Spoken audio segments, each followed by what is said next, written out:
Hello class 10th students, coordinate geometry के second exercise के 9th question को हम लोग आज की वीडियो में सॉल्व करेंगे। क्वेश्चन है find the coordinates of the points which divide the line segment joining A and B into 4 equal parts. ठीक है, क्वेश्चन में कह रहा है एक लाइन है ए बी। ये लाइन है, सपोज करिए ए बी। ठीक है, ये लाइन ए बी है। ए का जो कोऑर्डिनेट है वो -2, 2 है। यहाँ पे हम लोग लिख देंगे -2, 2 और बी का कोऑर्डिनेट 2, 8 है। ठीक है, क्वेश्चन में कह रहा है कि इस लाइन को कुछ ऐसे पॉइंट्स हैं जो कि 4 इक्वल हिस्सों में डिवाइड कर रहा है। वो पॉइंट्स कुछ इस तरह से होंगे ना, यहाँ पे और यहाँ पे। ठीक है, इसको बीच में कर लेते हैं। ठीक है, अब देख रहे हैं कि ये हिस्सा और ये हिस्सा और ये हिस्सा और ये हिस्सा मिलके टोटल 4 हिस्से हो जा रहे हैं, 4 पार्ट्स हो जा रहे हैं। चारों पार्ट्स इक्वल हैं। ठीक है, मतलब अगर आप यहाँ पे 1 लिख रहे हैं तो ये भी 1 होगा, ये भी 1 होगा और ये भी 1 होगा। इसका मान लेते हैं P, इसको मान लेते हैं Q और इसको मान लेते हैं R। ठीक है, तो आपको P Q R की वैल्यूज को फाइंड करना है। ठीक है, यहाँ पे 1, यहाँ पे 1, यहाँ पे 1 और यहाँ पे 1 क्यों होगा? क्योंकि ये सारे के सारे जो पार्ट्स हैं वो क्या है, इक्वल हैं। ठीक है, तो मैं पहले P का वैल्यू निकालूंगा। P की वैल्यू अगर हमें निकालनी है तो हम लोग इस Q और R को भूल जाएंगे। ठीक है, तो यहाँ पे फिर से मैं बनाऊंगा लाइन। यहाँ पे B होगा जिसका कोऑर्डिनेट 2, 8 होगा, और यहाँ पे A होगा जिसका कोऑर्डिनेट -2, 2 होगा, और यहाँ पे P होगा। P के पहले 1 था, इस P के पहले 1 था। अब मैं आपसे पूछ रहा हूँ इस P के बाद क्या होगा?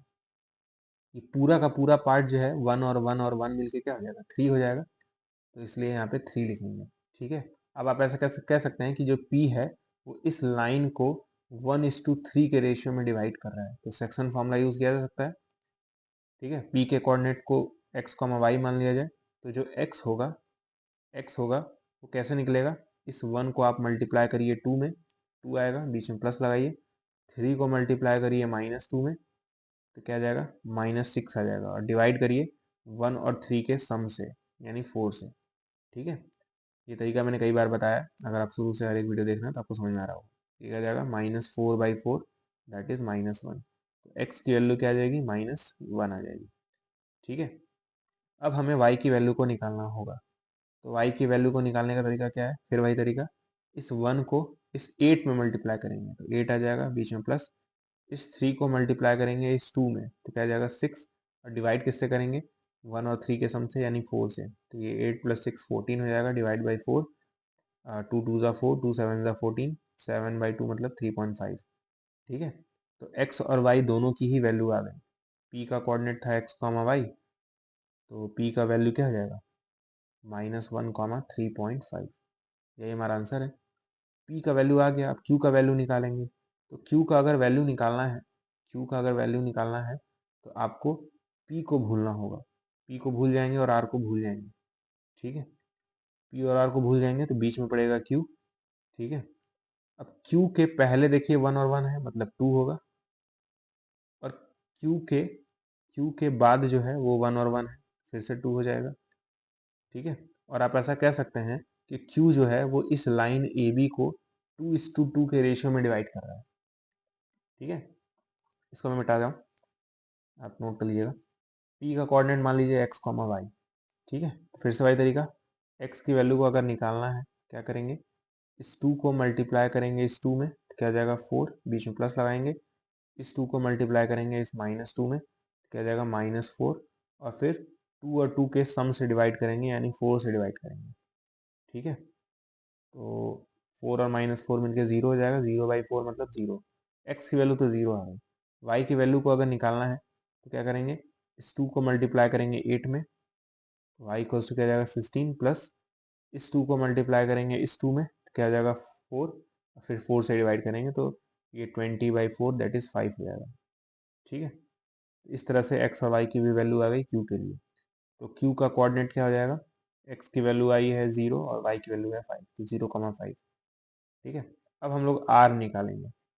r अगर निकालना है तो आपको p और q को भूलना होगा। तो r के पहले देखिए 3 1 है। ठीक है, तो यहाँ पे मैं r बना रहा हूँ, यहाँ पे 3 कर दूंगा, और r के बाद एक ही 1 है तो यहाँ पे 1 हो जाएगा। तो r जो है वो इस लाइन को 3:1 के रेशियो में डिवाइड कर रहा है। फिर से सेक्शन फॉर्मूला लगाएंगे, इसको मैं मिटा दे रहा हूँ। फिर से सेक्शन फॉर्मूला लगाएंगे और r के कोऑर्डिनेट को क्या मान लेंगे, x, y। तो x निकालने का तरीका क्या है, एक्स निकालने का तरीका क्या है, 3 को हम लोग मल्टीप्लाई करेंगे 2 में, 6 आ जाएगा बीच में प्लस, इस 1 को मल्टीप्लाई करेंगे -2 में, ठीक है, 1 को किस में मल्टीप्लाई करना है, -2 में, तो क्या जाएगा -2, ठीक है, और डिवाइड करेंगे किससे, 3 और 1 के सम से, तो ये 4 हो जाएगा, ठीक है। तो 6 और -2 मिलके 4 हो जाएंगे, डिवाइड बाई 4, एक्स की वैल्यू आ जाएगी 1, ठीक है। फिर y की वैल्यू हमें निकालना है, तो मैं लिखूंगा y इक्वल्स टू, इस 3 को मल्टीप्लाई करेंगे इस 8 में तो 24 आ जाएगा बीच में प्लस, इस 1 को मल्टीप्लाई अप करेंगे इस 2 में तो क्या हो जाएगा, 2 हो जाएगा, डिवाइड बाई 2, 3 और 1 के सम से डिवाइड कर देंगे यानी 4 से, तो ये 26/4 दैट इज 13/2। तो r का कोऑर्डिनेट क्या हो जाएगा, x की वैल्यू 1 और y की वैल्यू 13/2, ठीक है। या फिर ऐसे कर सकते हैं आप, r की वैल्यू 1,6.5 होगी। उम्मीद करता हूँ आपको ये क्वेश्चन समझ में आ गया होगा, और अगर क्वेश्चन समझ में आ गया होगा तो वीडियो को कर दीजिएगा लाइक। मिलते हैं अगले वीडियो में, तब तक के लिए गुड बाय।